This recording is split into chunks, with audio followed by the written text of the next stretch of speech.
ನಮಸ್ಕಾರ ವೀಕ್ಷಕರೇ, on spot ನ್ಯೂಸ್ಗೆ ಸ್ವಾಗತ. ನಾನು ಸಂಗೀತ. ಕಲಬುರಗಿ ನಗರ ಪೊಲೀಸ್ ಆಯುಕ್ತಾಲಯ ವ್ಯಾಪ್ತಿಯಲ್ಲಿ 7 ವರ್ಷಗಳಿಂದ ನಿಯಮಾನುಸಾರವಾಗಿ PSI ಅವರನ್ನು ನೇಮಕ ಮಾಡಬೇಕು ಎಂದು ಅಹಿಂದ ಚಿಂತಕರ ವೇದಿಕೆ ಉಪಾಧ್ಯಕ್ಷ ವಿಜಯ್ ಜಾಧವ್ ಹೇಳಿದರು. ಕಲಬುರಗಿಯ ಪತ್ರಿಕಾ ಭವನದಲ್ಲಿ ಕರೆದ ಸುದ್ದಿಗೋಷ್ಠಿಯನ್ನು ಉದ್ದೇಶಿಸಿ ಮಾತನಾಡಿದ ಅವರು, ಸುಮಾರು 11 ಜನ ಪ್ರಭಾರಿ PSIಗಳನ್ನು ತೆಗೆದುಹಾಕಿರುತ್ತಾರೆ. ಆದರೂ ಸಹ ಸದರಿ ವಿಷಯದ ಬಗ್ಗೆ ಗಮನ ಹರಿಸದೇ ಇರುವಂತಹ ಕಲಬುರಗಿ ಜಿಲ್ಲಾ ಉಸ್ತುವಾರಿ ಸಚಿವ ಪ್ರಿಯಾಂಕ್ ಖರ್ಗೆ ಅವರು ಮತ್ತು ಜಿಲ್ಲೆಯ ಶಾಸಕರು ಈ ವಿಷಯವನ್ನು ಗಂಭೀರವಾಗಿ ಪರಿಗಣಿಸಿ ಕಲಬುರಗಿ ನಗರದ ಜನರ ಹಿತದೃಷ್ಟಿಯಿಂದ ಮತ್ತು ನಗರದಲ್ಲಿ ನಡೆಯುತ್ತಿರುವ ಅಪರಾಧ ಕೃತ್ಯಗಳನ್ನು ತಡೆಗಟ್ಟುವ ನಿಟ್ಟಿನಲ್ಲಿ ಸದರಿ 11 ಜನ ASIಗಳನ್ನು ಮುಂದುವರಿಸಿ ಕಾನೂನು ಮತ್ತು ಸುವ್ಯವಸ್ಥೆ ಕಾಪಾಡಬಹುದಿತ್ತು. ಆದರೆ ಜನಸಾಮಾನ್ಯರ ಹಿತ ಗಮನಿಸದ ಅಧಿಕಾರಿಗಳನ್ನ ತೆಗೆದುಹಾಕಿದ್ದು ಹಿರಿಯ ASIಗಳನ್ನು ಅವರ ಸಾಮರ್ಥ್ಯಕ್ಕನುಗುಣವಾಗಿ ಮುಂಬಡ್ತಿ ನೀಡುವ ಮೂಲಕ ಕಲಬುರಗಿ ನಗರದ ಕಾನೂನು ಮತ್ತು ಸುವ್ಯವಸ್ಥೆಯನ್ನು ಕಾಪಾಡುವಂತೆ ಮಾನ್ಯ ಆಯುಕ್ತರು, ಕಲಬುರಗಿ ನಗರ ಹಾಗೂ ಪೊಲೀಸ್ ಮಹಾನಿರ್ದೇಶಕರು ಬೆಂಗಳೂರು ಇದರ ಬಗ್ಗೆ ಸೂಕ್ತ ಕ್ರಮ ಕೈಗೊಂಡು ಕಲಬುರಗಿ ನಗರದಲ್ಲಿ ರಾಜ್ಯದಲ್ಲಿನ ಅತಿ ಹೆಚ್ಚಿನ ಪ್ರಮಾಣದ ರೌಡಿ ಶೂಟರ್ಗಳು ಇದ್ದು ಅವರ ಮೇಲೆ ಹತೋಟಿ ಸಾಧಿಸಲು ಮತ್ತು ಜನರಿಗೆ ಸೂಕ್ತ ರಕ್ಷಣೆ ನೀಡಲು ನಮ್ಮ ಬೇಡಿಕೆಗಳನ್ನು ಈಡೇರಿಸಬೇಕೆಂದು ಆಗ್ರಹಿಸಿದರು. ಕಲಬುರಗಿ ಜಿಲ್ಲೆಗೆ ಪೊಲೀಸ್ ಆಯುಕ್ತಾಲಯ ಅಂತೂ ಘೋಷಣೆ ಮಾಡಿ ಸ್ಥಾಪನೆ ಮಾಡ್ತಾರೆ. ಸೊ ಅದಕ್ಕಾಗಿ ಫುಲ್ಫಿಲ್ ಮಾಡಬೇಕಾದಂತಹ ASI PSIಗಳ ಹುದ್ದೆಗಳನ್ನು ಫುಲ್ಫಿಲ್ ಮಾಡಲಾರ್ದೆ ಈವರಿತನ ನಡೆಸ್ಕೊಂಡು ಬಂದಿರ್ತಾರೆ. ಟೋಟಲಿ ಒಂದು ಸ್ಟೇಷನಿಗೆ 4 ಮಂದಿ PSIಗಳು ಇರಬೇಕು, ASI 8 ಮಂದಿ ಇರಬೇಕು. ಈಗ ನಾವು RT ಹಾಕಿ ತೊಗೊಂಡಿದ್ದ ಪ್ರಕಾರ ಟೋಟಲ್ ಅವ್ರ ಬಳಿ PSI ಇರೋದು ಕಲಬುರಗಿ ಸಿಟಿ ಸ್ಯಾಂಕ್ಷನ್ ಆಗಿದ್ದ ಸ್ಟ್ರೆಂತ್ 37, ಅದರಲ್ಲಿ 24 ಮಾತ್ರ ಇದ್ದಿದ್ದರು.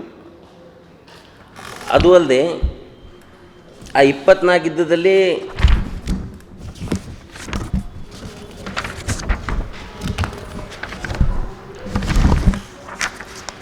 BJP ಗೌರ್ಮೆಂಟಲ್ಲಿ ಏನು RD ಪಾಟೀಲದನ್ನು ಹಗರಣ ಆಗಿತ್ತು 900 PSIಗಳದು.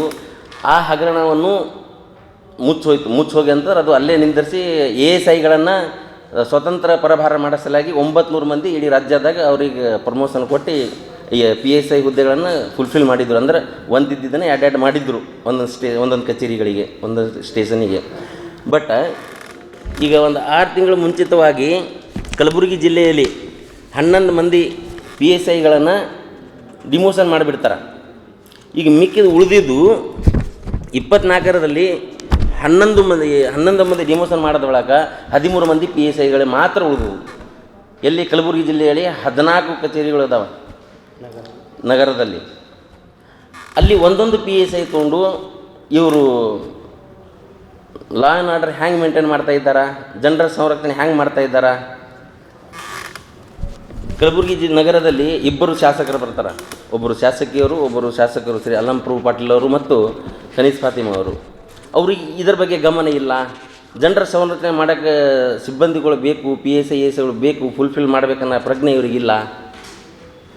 ಇವರು ಜನರ ಸಂರಕ್ಷಣೆ ಮಾಡ್ತೇವೆ ಅಂತ ಅವ್ರಿಗೆ ಸುಳ್ಳ ಏನರ ಆಮಿಷ ಹೊಡ್ಡಿ ಮತಗಳನ್ನು ಚಲಾಯಿಸ್ಕೊಂಡು ಆರಿಸಿ ಬಂದು ಈಗ ಇವ್ರಿಗೆ ಒಂಥರ ಮೋಸ ಮಾಡ್ದಂಗಲ್ಲ.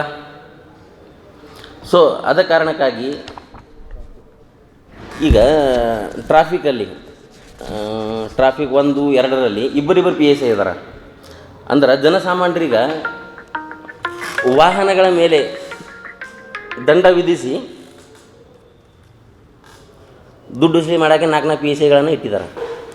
ಅಂದ್ರೆ ಜನರ ಸಂರಕ್ಷಣೆಗಾಗಿ ಒಂದೊಂದು PSI ಅದ. ಬಟ್ ಕೆಲವೊಂದು 2 ಸ್ಟೇಷನ್ಗಳಲ್ಲಿ PSIಗಳೇ ಇಲ್ಲ. ಮತ್ತು ಸಿಬ್ಬಂದಿಗಳು ಇವ್ರದ್ದು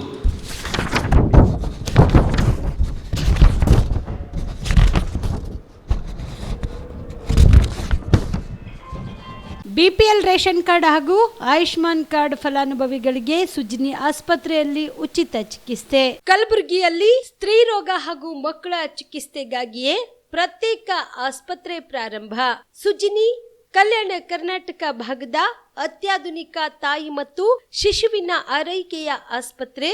ಸ್ತ್ರೀ ರೋಗ ತಜ್ಞ ಖ್ಯಾತ ವೈದ್ಯರು ಹಾಗೂ ಮಕ್ಕಳ ತಜ್ಞ ಖ್ಯಾತ ವೈದ್ಯರ ತಂಡದಿಂದ ಕಡಿಮೆ ದರದಲ್ಲಿ ಚಿಕಿತ್ಸೆ, ವಿಶ್ವ ದರ್ಜೆಯ ಉಪಕರಣಗಳ ಮತ್ತು ಅತ್ಯಾಧುನಿಕ ICU, NICU ಹಾಗೂ ಇತರೆ ಸೌಲಭ್ಯಗಳಿಂದ ಮಕ್ಕಳಿಗೆ ಗುಣಮಟ್ಟದ ಆರೈಕೆ. ಸುಜಿನಿ ಆಸ್ಪತ್ರೆಯಲ್ಲಿನ ಸೌಲಭ್ಯಗಳು: ದಿನದ 24 ಗಂಟೆಯಲ್ಲಿ ತುರ್ತು ಸೇವೆ, ಹೈ ರಿಸ್ಕ್ ಗರ್ಭಧಾರಣೆ, ಒಬೆಸ್ಟ್ರಿಕ್ ICU, ನವಜಾತ ಮತ್ತು ಶಿಶು ಐಸಿಯು, ಶಿಶು ಸಂಬಂಧಿತ ಶಸ್ತ್ರಚಿಕಿತ್ಸೆ, ಲ್ಯಾಪ್ರೋಸ್ಕೋಪಿ, ಲಸಿಕಾಕರಣ, ತಜ್ಞ ವೈದ್ಯರ ಸಲಹೆ, ಡಯಾಗ್ನೋಸ್ಟಿಕ್ ಮತ್ತು ಅಲ್ಟ್ರಾಸೌಂಡ್ ಸೇರಿದಂತೆ ಅನೇಕ ಸೌಲಭ್ಯಗಳು ನಿಮ್ಮ ಸುಜಿನ್ಯ ಆಸ್ಪತ್ರೆಯಲ್ಲಿ ಲಭ್ಯ. ಹೆಚ್ಚಿನ ಮಾಹಿತಿಗಾಗಿ ಸಂಪರ್ಕಿಸಿ ಸುಜಿನ್ಯ ಆಸ್ಪತ್ರೆ, ಬಿಗ್ ಬಜಾರ್ ಎದುರುಗಡೆಗೆ, ಕಲಬುರಗಿ. ದೂರವಾಣಿ ಸಂಖ್ಯೆ 08472272727 ಅಥವಾ ಮೊಬೈಲ್ ನಂಬರ್